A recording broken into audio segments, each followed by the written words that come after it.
I Gets Lucky by Terri Tatchell, illustrated by Sulima.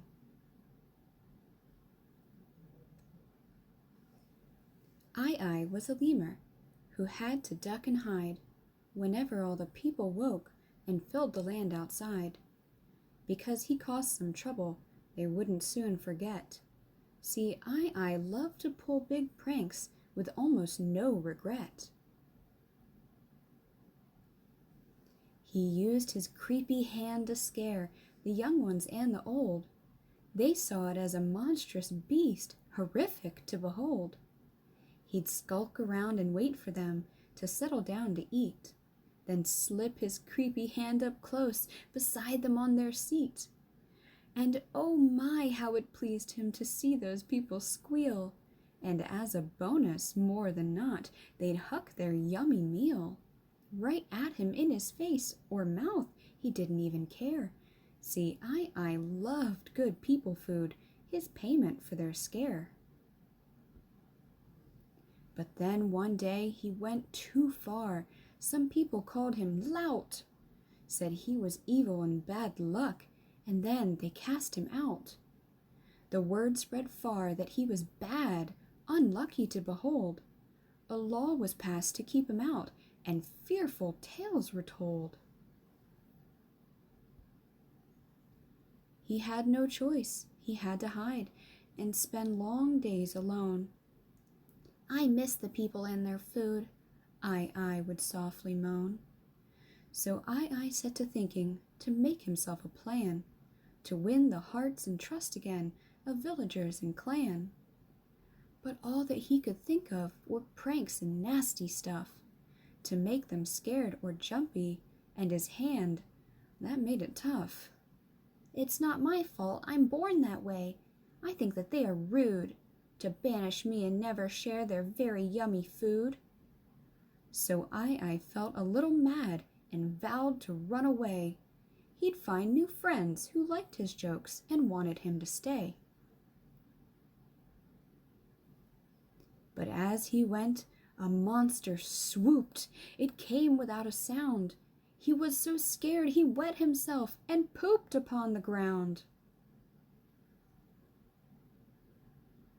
The monster stopped and said, "Hello." A flying fox was she.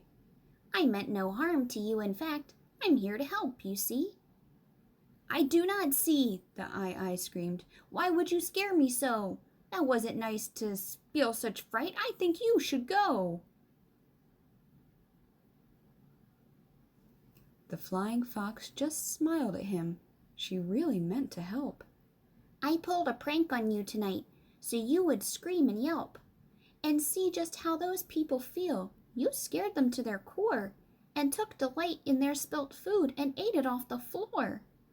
Pulling pranks can be such fun until you really see the way it feels to be so scared is dreadful as can be." The I stepped away from her, but mostly off the poop. "I do see now. I'll make them sad. I'd jump through any hoop, if I could only find a way to have them as my friends. But there's a law that I am bad, too late to make amends. My hand, it means they're scared of me, no matter what I try. It's terrible to look at, and sometimes it makes them cry." The flying fox held up her paw. It looked almost the same. The I jumped. He was surprised and felt a little lame. "I thought I was the only one who had a creepy hand. Are you also feared and banished forever from their land?" "I'm not, because I make a point to make their lives ideal. I eat mosquitoes from the air. They're quite a tasty meal. I keep people safe from danger. Mosquitoes bring disease and make them sick or itchy. Really, it's a breeze. So find a way to help them. Even use your creepy paw.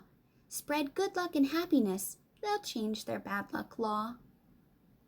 The I said his thank yous and turned to face his fears. He'd find some way to win their love. Should he resort to tears? No, not tears. It needs to be a nice thing that I do. that makes them feel some happiness." He knew his words were true.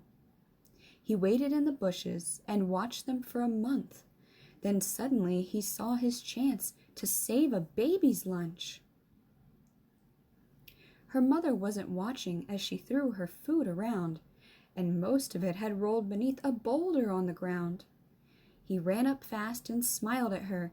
"I'm here to help, don't shout," and used his longest fingertip to get those food bits out. He placed them on the plate for her. She smiled in gratitude, then held his ghastly finger tight and even shared her food. That mother, she came running and screamed in deadly fear. She knew it was a scary thing to have an eye near. But then she saw her daughter, who held his hand so tight, and I's face was filled with love. This law just can't be right. I could only mean good luck. His love is crystal clear. So that mother stopped the people as they ran and gathered near. One look and they could see the error of their ways. From that day on they made it a law. The I always stays. The end.